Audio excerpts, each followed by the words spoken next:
and it's important for there to be this kind of litigation. It's very hard to view that executive order as anything but sort of dressed up threat to people to think twice before they bring this lawsuit, because you're going to not only have to litigate the lawsuit, but you're going to have to litigate your behavior, and you're going to, people always should stay within good faith, but they have to be extra careful because that everything they do is going to be fly-spec. So clearly will have a deterrent value, and I think many people, including me, think that's the intent behind it.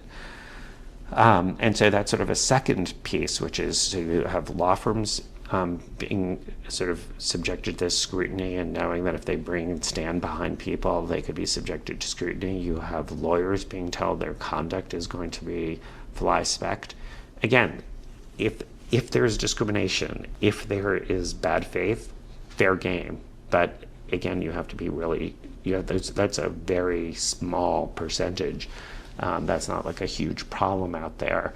And you don't see the same kind of executive orders being issued with respect to all sorts of other type of litigation. For instance, what about when the government itself is making bad faith arguments, and the courts have actually pointed out that there are representations have been made, particularly with respect to Doge and who runs it, that seem to fly in the face of the Rule 11 issue of good faith, because they're denying Elon Musk, was actually running Doge when publicly the administration is saying that he is.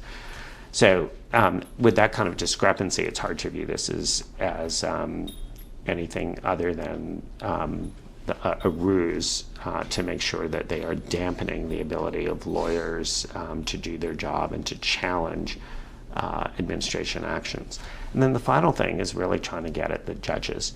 I'm not the first, and I will not be the last to point out that there have been efforts to support the impeachment of judges merely because they are ruling against the government. That's obviously not an impeachable defense, impeachable offense. You have Chief Justice Roberts who weighed in on that. That is certainly a signal about how serious he views the problem, that he chose this moment to do that. There's a judge in the Southern District, Paul Engelmeyer, who's facing those threats. There's Judge Boasberg, who is ruling on the Alien Enemies Act, who's facing these threats. You have Pam Bondi amplifying that by saying that his rulings end up supporting terrorists.